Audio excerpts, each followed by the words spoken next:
세상에 떠도는 기묘한 괴담들. 첫 번째 이야기, 사람이 기묘한 꿈을 꾸게 되었을 때 느끼는 감정. 지금 생각해보면 이 나이에 이런 꿈을 꿀 수 있었는지 아직도 의문이야. 10살에서 11살 때였던 걸로 기억해. 글을 쓰는 지금도 생생히 기억나서 정말 겪었던 일처럼 느껴져. 꿈속에서 나는 한 성인 남성이었어. 내 이름이 아닌 다른 사람의 이름을 쓰고 있던 것으로 기억해. 빛이라고는 한 줌도 존재하지 않는 새까만 어둠 속에서 나는 한없이 도망치고 있었어. 하지만 숨이 턱에 차오를 때까지 달려도 어둠은 사라지지 않았고, 숨이 막혀 도저히 들 수 없게 되자 멈춰서서 거친 숨을 몰아쉬고 있었어. 그때 한치 앞도 보이지 않는 그 어둠 속에서 목소리가 들려왔어. 끝나지 않았다. 마치 동굴 속에서 메아리 치는 듯한 듣기만 해도 오금이 저리는 그 목소리에 온몸에 털이 쭈뼛서는 느낌과 함께 목소리의 정체도 확인해 볼 엄두도 못 내고 나는 다시금 죽어라 도망치기 시작했어. 아무리 도망을 가도 바로 옆에서 말하는 것처럼 가까이서 들리는 소리에 난 두려움에 기절해버릴 것만 같았어. 그리고 갑자기 앞쪽에서 희뿌연 연기가 점점 뭉치면서 무엇인가 내 앞에 나타났어. 꿈의 느낌은 생생히 기억나지만 그게 무엇인지는 아직도 잘 모르겠어. 다만 눈도 못 마주칠 정도의 공포감이 기억날 뿐이야. 그것이 내게 뭐라고 말하려고 입을 열었을 때 갑자기 그것의 뒤에 환한 빗무리가 생기는 것을 보고 나는 미친 듯이 그곳을 향해 뛰어들었어. 나를 해코지하지 않을까라는 생각과는 달리 그것은 그저 나를 빤히 바라보고만 있었어. 윙윙대는 소리와 함께 나는 빗무리 속으로 스며들어갔고 그 빗무리가 마치 어머니의 품처럼 편안하고 따스한 느낌이었어. 눈을 뜨자 놀랍게도 나는 아기로 태어나 있었어. 신기함을 느낄 틈도 없이 내가 보는 시각은 마치 비디오를 보는 것처럼 3인칭 시점으로 펼쳐졌어. 시간은 빨리 감기를 하듯 빠르게 지나갔어. 유치원, 학생을 지나 직장인, 그리고 결혼, 자녀들, 아내와 함께 행복하게 사는 나. 그리고 병원에서 산소호흡기를 한 채 눈을 감는 내 모습까지 보자 갑자기 화면이 까맣게 꺼지면서 나는 어디론가 빨려 들어가기 시작했어. 그리고 다시 앞서 나왔던 그것이 내 앞에 있는 것을 보게 됐어. 멍하니 있던 나는 그것이 내게 말하는 것을 듣고는 두려움에 사로잡혀 한없이 눈물을 흘리다가 꿈에서 깨어났어. 그것이 내게 말했던 것 중 유일하게 기억나는 말은 내가 이곳을 벗어나 있던 시간은 찰나에 불과할 뿐이다. 아무리 이곳을 벗어나려 한들 넌 절대로 이곳을 벗어날 수 없다. 내가 꿈속에서 있었던 공간은 지옥이 아닐까? 조심스럽게 생각해봐. 어떻게 어린 나이에 이런 꿈을 꿀 수 있었을까? 저 꿈에서 있었던 내용을 정리해보면 지옥이란 영원에 가까운 시간 속에 끝없는 고통만이 존재하는 곳. 한없이 긴 것만 같은 이 시간들이 그곳에서는 찰나의 순간이었어. 주호민 작가님의 신과 함께라는 만화를 봤어. 만화에 나오는 조건을 보니 나는 이미 지옥행 예약 티켓을 쥐고 있더군. 종교에서 말하는 천국과 지옥이 존재하는지는 잘 모르겠어. 또한 죽음을 겪어본 사람은 없기 때문에 그 후의 나라는 존재가 어떻게 될 것인지는 아무도 모르는 일이지. 흔히 천국은 착한 사람이 간다고 하잖아. 천국에 들어가는 조건인 착함의 기준은 무엇일까? 선이라는 것은 개개인에 따라 기준이 다르다고 생각해. 단지 사회에서는 법이라는 틀로서 이것이 옳다 이것은 그르다고 정해놓은 것뿐이야. 그러나 규칙과 규범만이 아닌 가슴으로 느끼고 다른 일을 위해 그것을 행한다면 곧 그것이 선이 아닐까 생각해. 두 번째 이야기, 군대 경험담. 나는 사단 신병교육대대를 거쳐 대구에서 자대 생활을 했어. 현재 군인이신 분들과 군필자들은 아시겠지만 요즘 선진병영이다 뭐다 해도 이등병은 언제나 고달프기 마련이야. 나도 나름대로 명랑한 성격은 잠시 죽여두고 조용히 선임들 말에 귀 기울이고 뛰어다니기 바빴던 시절이었어. 내 보직은 행정병으로 본부대 근무소대 소속이었지. 낮에는 사무실에 내려가서 행정 업무를 수행하고 밤에는 경계 근무를 섰어. 내가 경계 근무를 섰던 곳은 우리 부대에서 가장 높은 사령관이 업무를 보는 곳, 즉 본청이었어. 전방이나 후방이나 경계 근무를 나가게 되면 선임과 후임 둘이 짝을 지어서 사방을 경계해. 적이 침입하는 것을 조기에 발견해서 부대에 통보하고 적이 도망가면 생포, 반항하면 사살하는 것이 목적이었지. 아무래도 2시간 정도의 근무를 서다 보면 지루해지기 마련이야. 그래서 사방을 경계하면서도 사수나 부사수와 많은 대화를 나눴어. 연애, 돈, 직업, 가족, 학교 등등 다양한 얘기를 했지만 그 중에서도 가장 기억에 남던 건 괴담이었어. 나는 평범한 사람이라 지금 생각해보면 귀신인지 헛것이었는지 모를 것을 2번 정도 목격했어. 하지만 군대에서 여러 일들을 겪으면서 귀신이 있을 수도 있겠다는 생각을 해보게 됐지. 서론이 길었네. 첫 번째 이야기를 시작할게. 그때는 내가 상병이어서 사수로 경계를 서게 됐어. 겨울바람이 몹시도 시리고 바람이 불어서 본청으로 나갔다 들어왔다 하며 근무를 서다가 너무 추워서 부사수에게 안에서 근무를 서자 하고는 안에서 근무를 서기 시작했어. 본청 건물이 일자로 되어 있어서 가운데를 기점으로 보면 왼편과 오른편에 화장실이 하나씩 있어. 나는 중앙에서 왼편에 서 있고 후임은 오른쪽에 서 있었지. 이따금 오른쪽에 있는 후임을 보며 말을 걸던 도중 나는 그것을 보게 되었어. 최소한의 조명을 켜놓은 오른쪽 복도 중간쯤에 고양이 크기의 검은색 털 뭉치가 있었지. 후임은 나를 보면서 이야기를 하는데 나는 그것에서 눈을 뗄 수가 없었어. 많은 생각이 들었어. 지금 우리가 서 있는 본청 중앙 말고는 모든 문들이 열쇠로 잠겨져 있는데 고양이가 들어올 만한 틈은 없는데 한번 가볼까 저게 대체 뭐지? 후임과 말을 계속하면서도 눈을 떼지 못하고 있던 그때 갑자기 그것이 움직이기 시작했어. 마치 복도를 미끄러지듯이 스스슥하며 움직이는 그것을 보고 순간적으로 나는 멍해졌지. 내 표정이 이상했는지 말을 하던 후임이 김상병님 왜 그러십니까? 라고 부르더군. 나는 마치 홀린 것처럼 아무 말도 못하고 스스슥거리며 움직이는 그것을 멍하니 바라볼 수밖에 없었어. 그리고는 갑자기 그것은 오른편에 있는 화장실 문 밑으로 빨려 들어갔어. 빨려 들어감과 동시에 나는 왜 그랬는지도 모르게 그쪽으로 걸어갔지. 후임은 뒤에서 어디 가십니까? 하며 쫓아왔고 나는 여전히 화장실로 걸어가 그 앞에 마주서곤 다시 한번 멍해졌어. 화장실 문은 닫혀 있었어. 그것도 밑에 틈새도 없는 문이었지. 정신을 차릴 수가 없더군. 그런 상태에서 후임은 지금 상황이 이해가 되지 않는지 계속 나를 부르고 있었어. 박이병, 지금 본청 문 다 잠겨 있어? 그렇습니다. 제가 근무 시작하기 전에 전부 확인했습니다. 열쇠로 잠가서 안에서도 밖에서도 들어오지 못합니다. 방금 못 봤어? 고양이 같은 게 화장실로 들어갔잖아. 고양이 말씀이십니까? 본청 안에 들어올 틈도 없을 뿐더러 저는 아무것도 못 봤습니다. 당연히 뒤돌아 있기 때문에 못 보았을 테지만 그 말을 듣고는 난 정말 무서워졌어. 황급히 조명을 켜고 안으로 들어가 본 화장실에는 아무것도 없었어.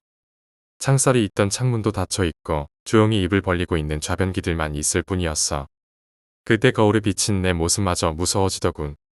무슨 일이냐고 괜찮으시냐고 묻는 후임에게 아무 말도 못하고 다시 중앙으로 돌아올 수밖에 없었어. 그 이후로는 잘 기억이 나지 않아. 후에 이 이야기를 들었던 후임들은 자기들도 비슷한 경험을 했다며 이야기를 했지. 다른 이야기도 있어. 저희 생활관에 있던 후임 2명이 경계 근무를 같이 나가게 되었어. 정일병이 사수로, 손이병이 부사수로. 그 2명은 군번도 별로 차이가 나지 않아서 친하게 지내는 사이였어. 군대는 계급 사회이기 때문에 아무리 형이더라도 반말을 하게 되잖아. 손이병은 정일병보다 3살이나 많았지. 아무튼 이 둘이서 본청에서 경계 근무를 서면서 제대하면 뭐 할 것이냐. 여자친구는 잘 지내느냐 이런저런 이야기를 하고 있었대. 경계 근무는 조명을 최소한으로 해야 해. 왜냐하면 적군이 보초를 서고 있는 우리를 발견할 수 있기 때문에 미연에 방지하는 것이지.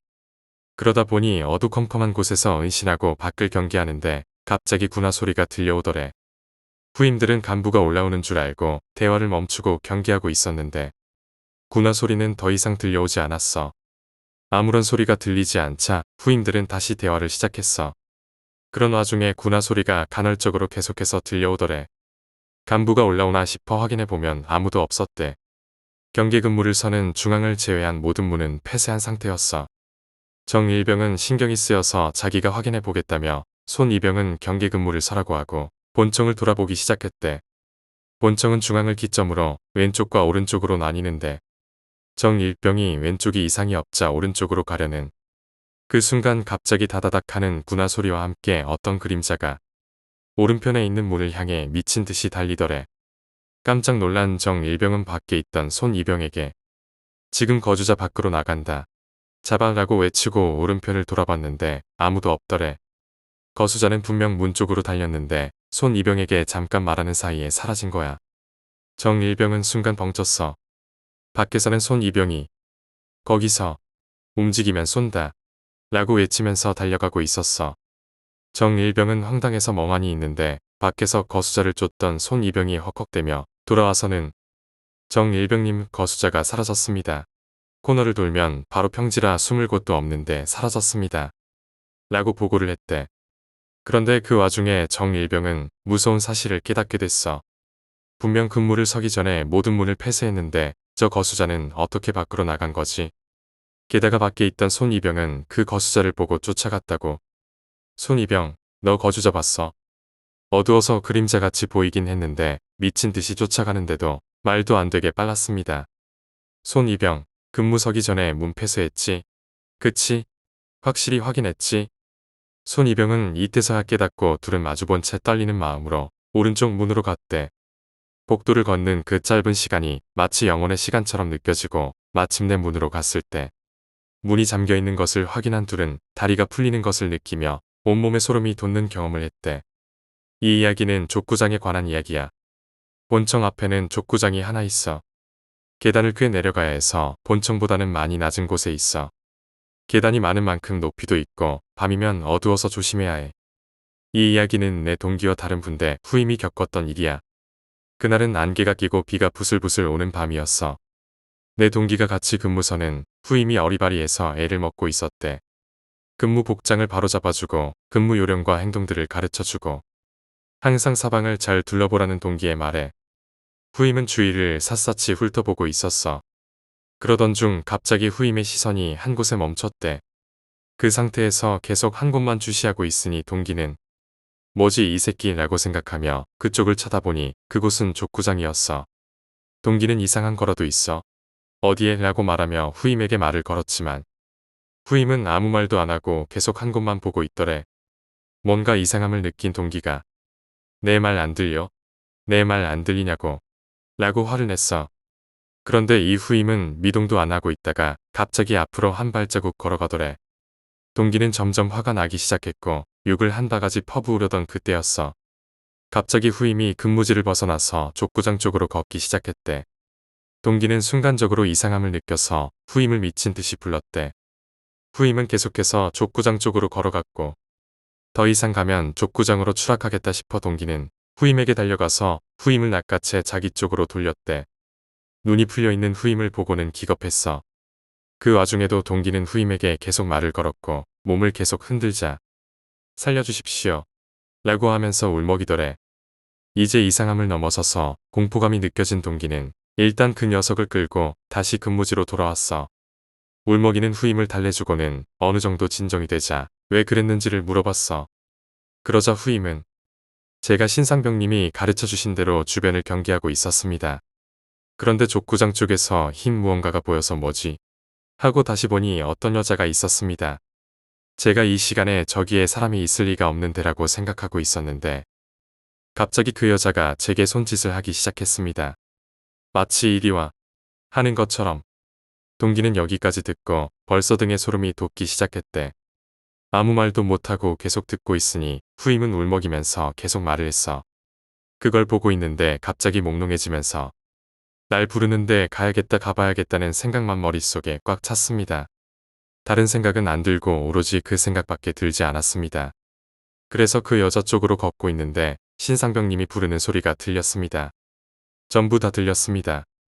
그런데 제 몸은 말을 안 듣고 계속 앞으로만 걸어가고 그 여자의 얼굴이 보일 때쯤 신상병님이 절 뒤돌아 세워서 정신이 들었습니다. 라고 울먹이며 말하는 후임을 보고 동기는 아무 말도 하지 못한 채 등과 팔에 소름이 끼치는 것을 느끼며 다음 근무자가 빨리 오기만을 기다렸다고 해. 그리고 이번에는 군대에서 경계 근무 때 겪었던 이야기를 해줄게. 군인은 22시에 취침을 하기 때문에 24시 근무가 있으면 취침한 지 얼마 되지 않아 일어나야 해. 더 피곤하게 느껴져서 꺼리는 시간이었지만 불평할 수는 없었지. 그날은 구름 한 점 없이 달빛이 은은하게 비추는 밤이었어. 내 맞추임과 함께 경계 근무를 나가게 되었어. 맞추임은 나이도 나보다 한 살 아래고 바로 아래 후임이라서 평소에도 스스럼 없이 잘 지냈어. 전번 근무자와 교대하고 나서 잠을 쫓기 위해 이런저런 이야기를 나눴지만 그날따라 후임도 나도 이상하리만큼 피곤해서 졸다가 다리가 풀려서 깜짝 놀라 일어나기를 반복했어. 당직을 서던 간부가 계단을 올라오게 되면 발소리가 나기 때문에 결국엔 둘이서 계단에 앉아서 졸다가 발소리가 들리면 일어나기로 합의를 봤어. 본청 오른쪽과 왼쪽 복도 중간에는 각각 화장실이 하나씩 있어. 그리고 그 화장실을 정면에 두고 2층으로 올라가는 계단이 있어. 우리는 그 2층으로 올라가는 계단에 앉아 졸기 시작했지. 얼마나 졸았을까? 갑자기 발소리가 들리기 시작했어. 후임은 바로 일어나서 경계 근무를 서는 중앙으로 가기 시작했고 나는 후임이 격리하는 소리가 들리면 일어나서 가려고 했어. 순찰하고 있었다는 핑계를 대려는 생각이었지. 후임이 중앙으로 가고 난 곳 경례 소리가 들리겠다고 생각하며 계속 졸고 있었어. 간부를 마주해 경례 소리가 들렸어도 몇 번은 들렸어야 할 시간이 지났는데도 조용하더군. 이상하다 싶어 잠이 덜 깬 상태로 얼굴을 들자 화장실 문이 시야에 들어왔어. 화장실 문은 3분의 1쯤 열려 있었지. 비몽사몽한 눈이 흐릿한 상태에서 초점이 맞춰지는 순간 3분의 1쯤 열려있던 그 틈으로 나를 쳐다보고 있던 새하얀 얼굴의 여자와 마주하게 되었어. 하얀 얼굴, 핏기라고는 전혀 찾아볼 수 없는 새하얀 얼굴이 문틈에 둥둥 떠 있더군. 나는 그 상태로 굳어버렸어. 혹시 공포 영화나 만화에서 귀신 눈을 본 적 있어? 새하얀 안구에 마치 점 하나 찍어놓은 듯한 그 동공. 무표정한 그 눈과는 달리 새빨갛게 웃고 있는 입을 보았을 때 진정한 공포가 무엇인지 뼈저리게 느꼈어. 감당할 수 없는 공포를 느끼니까 숨이 턱 막히는 느낌과 함께 말을 하고 싶어도 말이 나오지 않더군. 무언가 말을 하고 싶은데 후임을 부르고 싶은데 입에서는 계속 신음소리만 나오고 제 의지와는 달리 말이 나오지 않았어. 나는 그 상태로 몇 초인지 몇 분인지 모를 시간 동안 그녀와 눈을 마주쳐야 했고 머릿속은 이곳을 벗어나야 한다는 생각으로 꽉 찼지. 그러곤저 화장실을 지나쳐야 중앙으로 갈 수 있다는 결론에 도달하고는 고민할 틈도 없이 바로 일어났어. 하지만 다리가 말을 듣지 않았어. 마치 물속을 걷는 느낌이랄까. 식은땀으로 범벅이 되어 한 발 화장실 쪽으로 걸을 때마다 그녀의 입은 더욱더 기괴하게 일그러지기 시작했어. 더 이상 눈을 마주쳤다가는 정신을 잃을 것만 같아서 눈을 내리깔고 바닥만 보며 그렇게 한 발 복도로 나와 중앙이 보이자 뒤도 돌아보지 않고 정말 미친 듯이 뛰었어. 그렇게 중앙으로 나오자 내 사랑스러운 맞추임은 서서 꾸벅꾸벅 졸고 있더군. 그곳에서 벗어났다는 안도감과 함께 긴장이 풀리자 몸은 천근만근 무거워졌고 제 기척에 졸음이 깬 후임에게 왜 다시 오지 않았냐고 묻자 후임은 계단에서 발소리가 간헐적으로 들려서 계속 그 자리에 있다가 자기도 모르게 졸았다고 했어. 내 몰골을 보고는 어디 아프십니까? 하고 묻는 후임에게 방금 겪은 이야기를 했어. 자초지종을 들은 후임은 웃으며 자리가 불편해서 악몽을 꾸신 것 같습니다. 세상에 귀신이 어디 있습니까? 김상병님, 그렇게 안 봤는데 기가 화십니다. 보약이라도 드십시오. 라며 장난치는 후임의 뒤를 무의식적으로 쳐다본 나는 바람도 불지 않는데 조용히 닫히는 화장실 문을 보고 아무 말도 할 수 없었어. 이번에는 군대 후임의 이야기를 해줄게. 육군에서는 보통 1년 차이 나는 군번을 아버지와 아들 군번이라고 해. 내가 10년 8월 군번 아버지였고 후임은 11년 8월 군번 아들이었어. 아들과 함께 경계 근무를 서면서 서로 알고 있는 괴담을 풀어놓던 중 아들이 김상병님, 제가 겪었던 실화를 하나 알려드리겠습니다. 라며 이야기를 들려주었어. 내 후임은 부모님과 형이 한 명 있는 유복한 가정에서 자랐어. 아버지가 사업을 하셨던 걸로 기억해. 자상한 아버지와 상냥한 어머니, 그리고 활발한 형 밑에서 후임은 부족함 없이 명랑하게 자랐지. 그러나 후임에게는 고민이 하나 있었어. 중학교 때부터 언제나 같은 내용의 악몽을 꾸고는 식은땀에 흠뻑 젖어서 깬다는 것이었지. 장소는 다르지만 언제나 안개가 낀 것 같은 뿌연 배경. 그 한치 앞도 보이지 않는 안개를 한참 헤매고 다니면 어디선가 아기의 울음소리가 들린다고 해. 처음에 후임은 어디에서 나는 소린가 하며 울음소리의 근원지를 찾아다녔대. 응애 점점 멀어졌다가 가까워지는 소리에 한참을 찾아다니던 후임은 갑자기 소리가 멈추자 의아했대. 그 순간 바로 옆에서 들려오는 아기의 울음소리에 깜짝 놀란 후임은 두리번거리다가 무심코 밑을 보게 되었고 자신의 다리에 매달려 숨 넘어갈 듯이 우는 아기를 보게 되었대. 후임은 놀라서 일어났고 온몸에 흐르는 식은땀과 귓가에 생생하게 들리던 아기의 울음소리에 다시 잠을 잘 용기가 나지 않았다고 해. 그 후로도 일주일에 한 번꼴로 찾아오는 악몽의 스트레스가 이만저만 아니었지만 후임은 부모님께 괜한 걱정을 끼쳐드리는 것이 싫어서 부모님께서 어디 아프냐, 고민 있느냐고 물어보셔도 공부 때문에 피곤해서 그런 거니까 신경 쓰지 않으셔도 돼요. 도대체 왜 그런 꿈을 꾸는 것인지, 왜 그 꿈이 반복되는 것인지 이유를 모르니 답답할 수밖에 없었겠지. 그렇게 후임은 중학생, 고등학생을 거쳐 대학생이 되고 군 입대를 하게 됐어. 하지만 입대 후에도 그 꿈은 간간히 그를 찾아와 괴롭혔어. 힘든 이등병 생활을 하면서 어느덧 후임은 첫 휴가를 나가게 되었어. 집에서 쉬면서 꿀처럼 단시간을 보내던 중 방구석에서 낡은 앨범을 보게 되었대. 후임은 호기심에 앨범을 펼쳐봤고 앨범에는 아버지와 어머니의 젊었을 적 사진과 형과 자신이 아기였을 때와 유치원, 초등학교 때 사진들이 있었어. 후임은 어릴 적 사진들을 보며 추억에 잠기게 됐지. 그리고 앨범을 넘기며 사진들을 보던 후임은 앨범 사이에서 한 장의 사진이 바닥으로 떨어지자 그 사진을 보게 되었고 곧 온몸에 돋는 소름을 느껴야 했어. 그 사진에는 자신의 꿈속에 나오던 아기의 얼굴이 있었던 거야. 너무나 놀란 후임은 바로 그 사진을 들고 어머니께 보여드리며 이게 누구예요? 라고 묻게 되었어. 사진을 보던 어머니는 흐느끼며 사진에 얽힌 이야기를 해주셨대. 후임의 부모님은 아이를 2명만 낳으시려고 계획하셨고 첫째가 건강하게 태어나서 튼튼하게 자란 반면에 태어나서부터 몸이 약했던 둘째는 안타깝게도 유아돌연사를 하게 되었대. 후임의 부모님은 그렇게 사진 한 장만 남기고 세상을 떠난 한 아이를 영원히 가슴에 묻게 된 거야. 그렇게 세월이 지나가면서 어머니는 다시 임신을 하게 되셨고 지금의 내 후임이 태어났다고 했어. 가슴에 묻어두었던 아픈 이야기를 꺼내며 흐느끼는 어머니를 보면서 후임은 전혀 몰랐던 앞으로도 알지 못했을 수도 있었던 이야기를 듣게 되었고 후임 또한 눈물을 멈출 수 없었대. 이어 후임은 여태까지 자신에게 있었던 일을 어머니께 들려드리게 됐고 어머니는 크게 놀라셨지만 이내 그 어린 것이 얼마나 외로웠으면 불쌍한 내 아들 하며 눈물을 흘리셨어. 그렇게 후임은 자신의 꿈에 나온 아기의 정체를 알게 되었어. 4박 5일의 첫 휴가가 끝나고 복귀하기 전날 밤 후임은 다시 꿈을 꾸게 됐어. 여태까지 꾸었던 그 악몽. 장소는 다르지만 언제나 안개가 낀 것 같은 뿌연 배경. 하지만 모든 정황을 알게 된 후임은 한치 앞도 보이지 않는 안개 속을 헤치며 어디 있어? 보고 싶어, 형이라고 외치며 돌아다녔대. 그 순간 갑자기 거짓말처럼 안개가 사라지며 후임은 환하게 웃으며 서 있는 자신과 닮은 청년을 보게 되었어. 감정이 복받친 후임은 형 맞지? 둘째 형이지? 라고 울먹였어. 눈앞에 있던 환하게 웃던 그 청년은 미안했어, 동생아 라고 말하며 멀어져 갔고 멀어져 가는 그를 잡기 위해 달려가던 후임은 점점 사라져가는 형을 보며 울면서 꿈에서 깨어났대. 일어나서도 한참을 눈물을 흘리던 후임은 그 후로는 자신을 괴롭혀왔던 그 꿈을 꾸지 않는다고 해. 삶을 겪어보지 못해 미련과 아쉬움이 남았던 형이 동생의 꿈을 통해 잠시나마 다녀갔던 것은 아니었을까? 내가 겪었던 경험 중 가장 소름 끼쳤던 이야기야. 경계 근무 중에 기묘한 경험.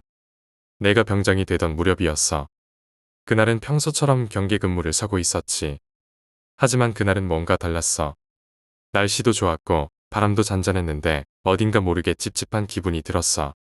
경계 근무를 하던 중 전방에 있던 나와 후임은 서로 눈빛을 주고받으며 상황을 살피고 있었지. 그러다 후임이 갑자기 병장님, 저기 보세요. 라고 외치며 손가락으로 저 멀리 가리켰어. 그곳에는 분명 아무도 없었어. 하지만 후임은 뭔가를 본 듯이 계속해서 그곳을 가리키며 놀란 표정을 짓고 있었지. 뭐가 보였냐? 나는 후임에게 물었어. 하지만 후임은 답하지 않았어. 그저 눈만 크게 뜬 채로 한 곳을 계속 응시하고 있었지. 나는 불안한 마음에 후임의 어깨를 잡고 흔들었어. 그러자 후임이 간신히 입을 열었어. 거기에 사람이 있었어요. 병장님, 분명히 사람이 서 있었어요. 그 말을 듣고 나는 더욱더 소름이 끼쳤어. 내 눈에는 아무것도 보이지 않았거든. 그런데 후임은 계속해서 그곳을 가리키며 확신에 찬 목소리로 말했어. 사람이 서 있었어요. 병장님. 그냥 서 있었어요. 나는 그 말을 믿을 수 없었어. 하지만 후임이 너무 진지하게 말하니 괜히 불안해지기 시작했지. 그래서 나는 다시 한번 그곳을 주시했어. 그러자 나도 무언가를 본 것 같았어. 분명 그곳에는 아무것도 없었는데 마치 무언가가 스쳐 지나가는 듯한 느낌이 들었거든. 나는 후임에게 그만 보고 이쪽으로 돌아와 라고 명령했어. 후임은 그제서야 멍하니 있던 자리를 벗어나 내 옆으로 왔어. 그때까지도 후임은 계속해서 그곳을 바라보고 있었어. 나도 뒤돌아서서 다시는 그곳을 보지 않으려 했어. 하지만 뭔가에 홀린 듯한 느낌에 자꾸만 시선이 그곳으로 향했어. 그날 밤 나는 제대로 잠을 이루지 못했어. 그 장면이 자꾸만 머릿속에서 떠오르며 마치 누군가 나를 지켜보고 있는 듯한 느낌을 받았거든. 후임도 잠을 이루지 못한 것 같았어. 다음 날 아침 후임은 말도 없이 고개를 숙이고 있었지.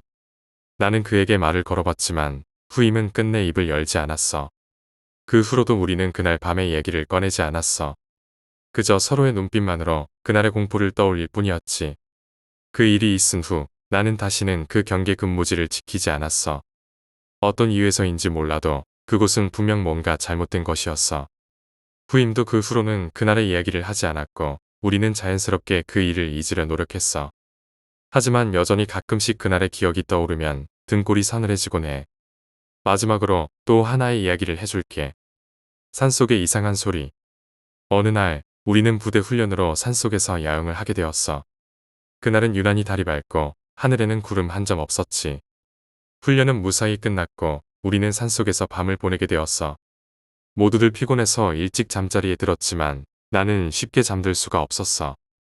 뭔가 이상한 기운이 느껴졌거든. 어둠 속에서 자꾸만 들리는 희미한 소리, 마치 누군가의 숨소리 같았어. 처음에는 그냥 바람 소리인가 싶었지만 그 소리는 점점 또렷해졌어. 마치 누군가 내 옆에서 서성이는 듯한 느낌이었지. 나는 불안한 마음에 주변을 살폈지만 아무도 없었어. 분명 모두들 잠들어 있었고 주변에는 나 혼자 깨어 있었지. 하지만 그 소리는 멈추지 않았어. 그 순간 나는 갑자기 몸이 무거워지며 움직일 수가 없었어. 마치 누군가 내 위에 올라타서 누르고 있는 듯한 느낌이었어. 나는 움직이려고 애썼지만 몸은 꿈쩍도 하지 않았지. 그리고 그 소리가 내 귀 가까이에서 속삭이듯 들려왔어. 가면 안 돼. 여기에 있어. 그 말을 듣고 나는 공포에 질렸어. 어떻게든 그 자리를 벗어나려고 했지만 몸이 말을 듣지 않았어. 그렇게 한참을 몸부림치다가 갑자기 몸이 가벼워지며 움직일 수 있게 되었어. 나는 그 순간 벌떡 일어나 주변을 살폈지만 역시나 아무도 없었어. 마치 꿈을 꾼 것처럼 방금 전의 일이 현실이 아니었던 것처럼 느껴졌지. 그 후로도 나는 잠을 이루지 못한 채 새벽까지 깨어 있었어. 아침이 되자 나는 후임들에게 그 이야기를 해줬지만 아무도 믿지 않았어. 그저 피곤해서 악몽을 꾼 거라고만 생각했지. 하지만 그날 밤의 기억은 여전히 생생해. 마치 어제 일처럼 말이야. 그 후로 나는 그 산을 다시는 가지 않았어. 뭔가 알 수 없는 공포가 그곳에 있었던 것 같아. 아직도 그날 밤의 기억이 떠오를 때면 나는 소름이 돋아. 아무리 시간이 지나도 잊혀지지 않는 공포의 기억이야. 이렇게 내가 겪었던 군대에서의 이상한 경험들을 이야기해봤어. 지금 생각해도 여전히 등골이 서늘해지고 그때의 공포가 다시 떠오르곤 해. 이상한 일들이 언제나 논리적으로 설명될 수는 없지만 그것들이 내게 남긴 인상은 결코 잊을 수 없는 것들이야. 이 이야기를 하면서도 다시 그 공포가 떠오르는 듯해. 하지만 지금은 그저 과거의 일로 더 이상 내 일상에 영향을 주지 않기를 바래. 철조망 너머의 그늘. 이번 이야기는 내가 철조망 근처에서 경계 근무를 섰을 때의 일이야. 철조망 근처는 늘 긴장감이 맴도는 곳이었지. 적의 침투를 막기 위해 늘 예민해져 있어야 했거든. 그날도 나는 후임과 함께 철조망 근처에서 근무를 서고 있었어. 시간은 새벽 2시쯤이었고 주변은 너무 조용해서 오히려 소름이 끼칠 정도였지. 달빛만이 희미하게 철조망을 비추고 있었어. 후임과 나는 별다른 말 없이 주변을 경계하고 있었어. 그런데 갑자기 철조망 너머에서 무언가가 움직이는 소리가 들렸어. 나는 순간 긴장해서 후임에게 거기 뭔가 있는 것 같아. 잘 살펴봐. 라고 말했어. 후임도 놀란 듯이 소리가 난 쪽을 바라보았지. 처음에는 작은 동물이 지나가는 줄 알았어. 하지만 시간이 지날수록 그 소리는 점점 더 가까워지는 듯했어. 무언가 큰 존재가 철조망 근처에서 움직이고 있는 것처럼 느껴졌지. 나는 후임에게 손전등을 꺼내 뭔가 이상해. 라고 지시했어. 후임은 손전등을 꺼내서 철조망 너머로 빛을 비추었어. 그 순간 우리는 눈앞에서 무언가를 봤어. 그것은 사람이었어. 하지만 그 사람은 철조망에 걸려있는 채로 전혀 움직이지 않았어. 마치 그곳에 붙어있는 듯한 모습이었지. 그 사람은 머리부터 발끝까지 새카만 옷을 입고 있었고 얼굴도 잘 보이지 않았어. 하지만 분명히 그곳에 있었어. 후임은 겁에 질린 듯이 손전등을 잡은 손이 떨리고 있었어. 나도 마찬가지였지. 누구야? 여긴 접근 금지 구역이야. 움직이지 말고 대답해. 나는 최대한 단호하게 외쳤지만 그 사람은 여전히 아무런 반응이 없었어. 움직이지도 않고 소리도 내지 않았지. 마치 죽은 사람처럼 말이야. 나는 후임에게 통신기를 꺼내 상황 보고하고 지원 요청해. 라고 말했어. 하지만 후임은 너무 겁에 질려서 통신기조차 제대로 꺼낼 수 없었어. 나는 대신 통신기를 꺼내서 본부의 상황을 보고하려 했어. 그런데 그 순간 그 사람은 갑자기 고개를 들고 우리를 바라봤어. 그리고는 천천히 철조망에서 벗어나려는 듯 움직이기 시작했어. 나는 순간적으로 소름이 돋아 통신기를 떨어뜨렸어. 후임도 경악한 표정으로 그 광경을 지켜보고 있었지. 그 사람은 마치 우리를 향해 다가오려는 듯 철조망을 넘으려 했어. 하지만 철조망은 그 사람을 계속해서 붙잡고 있었어. 그 순간 나는 정말 죽을 것만 같은 공포에 사로잡혔어. 그 사람이 철조망을 넘어오면 우리는 어찌할 도리가 없었거든. 하지만 다행히도 그 사람은 철조망을 넘지 못했어. 그저 철조망에 걸린 채로 계속해서 움직이려 했지만 결국 더 이상 다가오지 못했어. 그 사람은 철조망에 걸린 채로 조금씩 뒤로 물러서더니 결국 어둠 속으로 사라졌어. 나는 후임과 함께 그 자리에 주저앉아 버렸어. 몸이 떨리고 심장이 미친 듯이 뛰었지. 그 후로 나는 그날 밤의 이야기를 누구에게도 말하지 않았어. 본부에 보고도 하지 않았지. 그저 무사히 지나간 일이라고 생각하며 그 기억을 머릿속에서 지우려 했어. 하지만 그 사람의 모습은 아직도 생생해. 그날의 공포는 결코 잊혀지지 않을 거야. 철조망 너머에서 그늘처럼 다가왔던 그 존재는 도대체 무엇이었을까? 아직도 그 생각만 하면 소름이 끼쳐. 이렇게 철조망 근처에서 겪었던 기묘한 경험을 이야기해봤어. 군대에서의 이상한 경험들은 대부분 설명하기 어려운 것들이 많아. 그날 밤의 기억은 내가 평생 잊을 수 없는 공포로 남아있어. 아무리 시간이 지나도 그날의 공포는 결코 잊혀지지 않을 거야. 휴가 후의 이상한 경험. 말년 휴가는 대부분의 군인에게는 가장 기다려지는 시간이야. 마지막으로 가족과 친구들을 만나고 마음 편히 시간을 보내는 휴가잖아. 나도 그랬어. 말년 휴가 동안 정말 즐겁게 시간을 보냈지. 하지만 부대로 복귀하고 나서 이상한 일들이 일어나기 시작했어. 복귀 첫날 밤, 난 이상하게도 잠을 잘 이루지 못했어. 이상하게도 몸이 무겁고 어딘가 모르게 불안감이 밀려왔지. 그냥 휴가 후유증이겠거니 생각하고 넘어갔지만 그날 밤 꿈을 꾸었어. 꿈속에서 나는 다시 집에 있었어. 하지만 집은 평소와는 달리 어두운 느낌이었지. 아무도 없는데 집안은 텅 빈 느낌이 아니었어. 뭔가 보이지 않는 존재가 나를 지켜보고 있는 듯한 기분이 들었지. 나는 꿈속에서 거실에 서 있었어. 주변을 둘러보는데 갑자기 누군가의 발소리가 들렸어. 나는 소리가 나는 쪽으로 고개를 돌렸지만 아무도 없었어.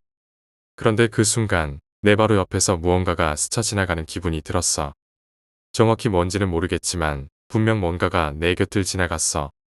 나는 그 순간 깜짝 놀라 잠에서 깨어났어. 심장이 미친 듯이 뛰고 있었지. 하지만 그게 끝이 아니었어. 다음 날 밤 나는 또다시 같은 꿈을 꿨어. 이번엔 집이 아니라 내가 군 생활을 했던 부대 안이었어. 부대는 이상하게도 텅 비어 있었고 나는 혼자서 부대 안을 걸어 다녔어. 그때 갑자기 누군가의 웃음소리가 들렸어. 처음에는 멀리서 들리던 소리가 점점 가까워지더니 마침내 내 귀 바로 옆에서 들리기 시작했어. 나는 너무 무서워서 도망치려 했지만 발이 움직이지 않았어. 그냥 그 자리에서 꼼짝도 할 수 없었지. 그리고 갑자기 누군가 내 어깨를 툭툭 치는 느낌이 들었어. 나는 비명을 지르며 잠에서 깨어났어. 하지만 눈을 떠보니 아무도 없었어. 단지 심장 소리만이 방 안에 울리고 있었지. 그렇게 며칠 동안 나는 비슷한 꿈을 반복해서 꿨어. 매번 다른 장소였지만 같은 공포가 나를 덮쳤어. 어딜 가도 누구와 있어도 그 이상한 기운은 나를 따라다니는 듯했어. 마치 나를 놓아주지 않으려는 것처럼 말이야. 결국 나는 그 꿈 때문에 잠을 잘 수 없었어. 몸은 피곤했지만 잠드는 게 두려워졌지. 그래서 나는 후임에게 그 이야기를 털어놨지만 후임은 그저 피곤해서 꾼 악몽이라고 생각했어. 나도 그렇게 믿고 싶었어. 하지만 그 공포는 쉽게 사라지지 않았어. 어느 날 나는 부대 내에서 근무를 서던 중 이상한 기분이 들었어. 그동안 꿈속에서 느꼈던 그 불길한 기운이 현실에서도 느껴진 거야.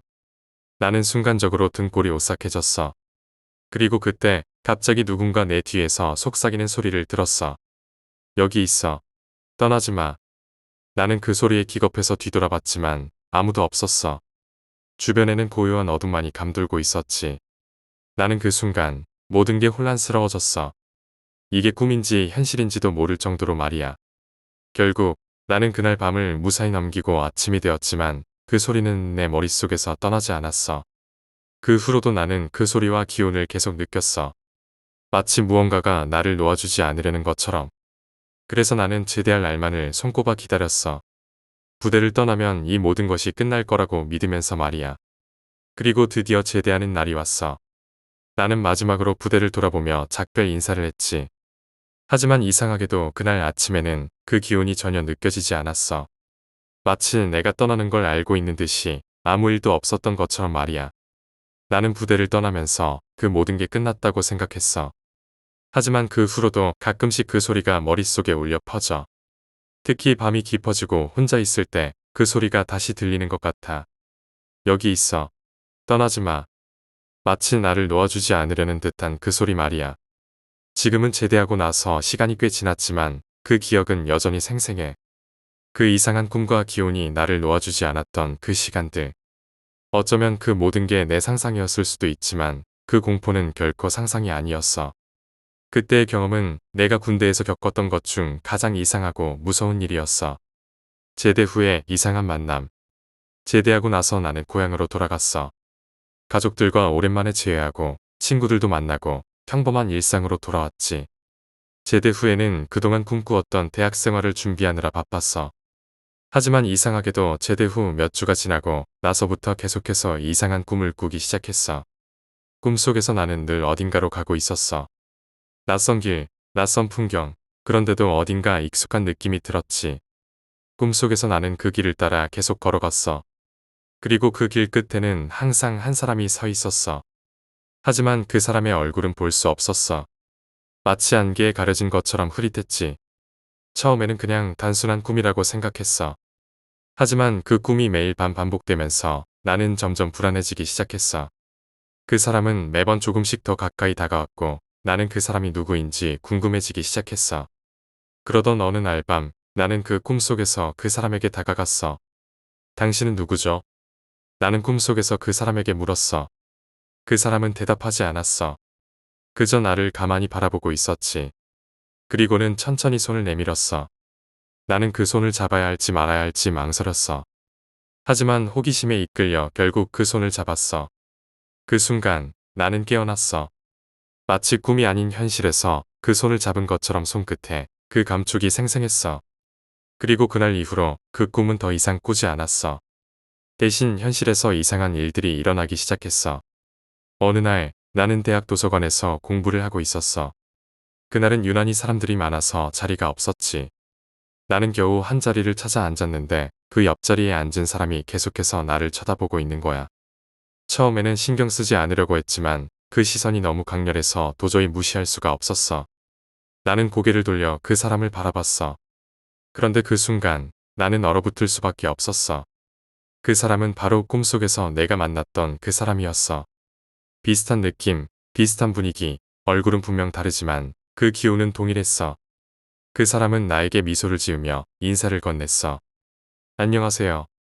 나는 당황해서 뭐라고 대답해야 할지 몰랐어. 그저 고개를 끄덕이며 인사를 받아들였지. 그 사람은 마치 나를 오래전부터 알고 있던 사람처럼 자연스럽게 대화를 이어갔어. 여기 자주 오세요? 나는 간신히 대답했어. 아니요, 오늘이 처음이에요. 그 사람은 고개를 끄덕이며 무언가를 꺼내 보여주었어. 그것은 작은 메모지였어. 메모지에는 짧은 글이 적혀 있었지. 이건 당신에게 필요할 거예요. 나는 그 메모지를 받아 들고 읽어보았어. 메모지에는 이상한 글자가 적혀 있었어. 마치 내가 이해할 수 없는 언어로 쓰여진 듯한 글자들. 나는 그 글자들을 읽을 수 없었어.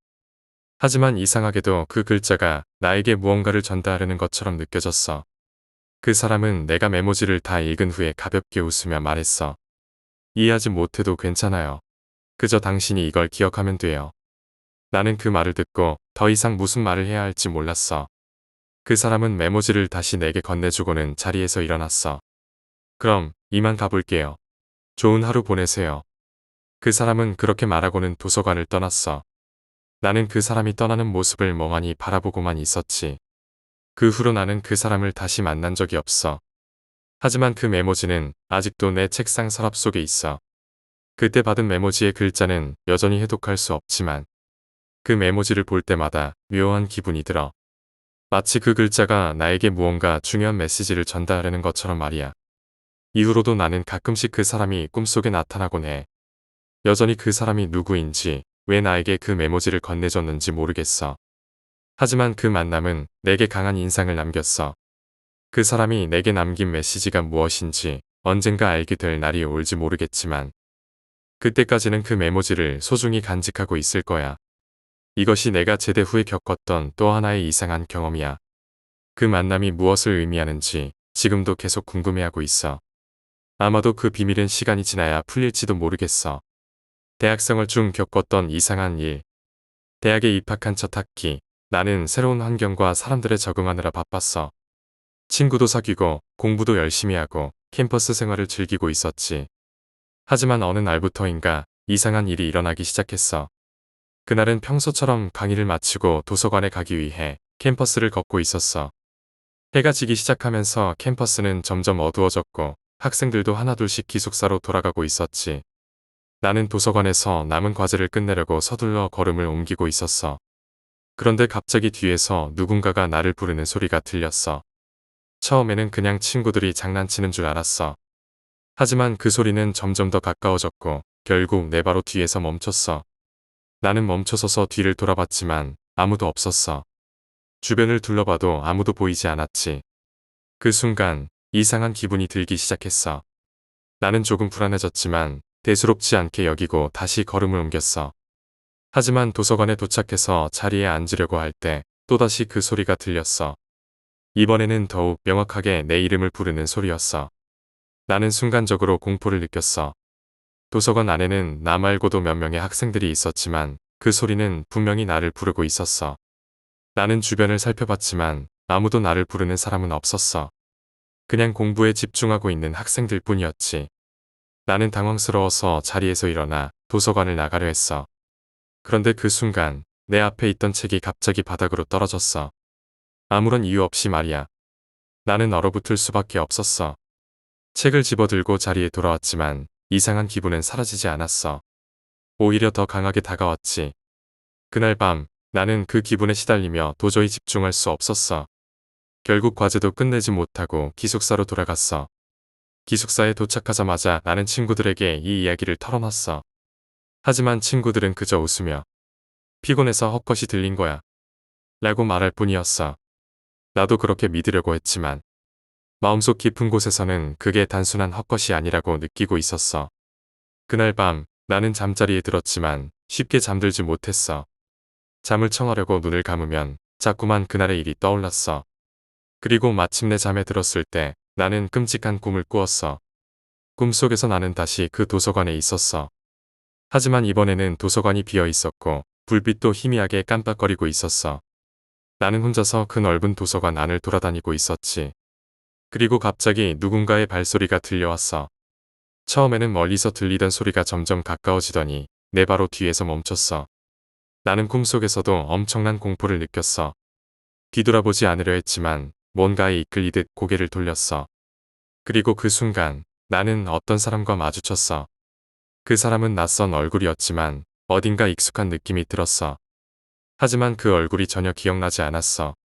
그 사람은 나를 가만히 바라보더니 미소를 지으며 이렇게 말했어. 드디어 만났네요. 그 말을 듣고 나는 소름이 돋았어.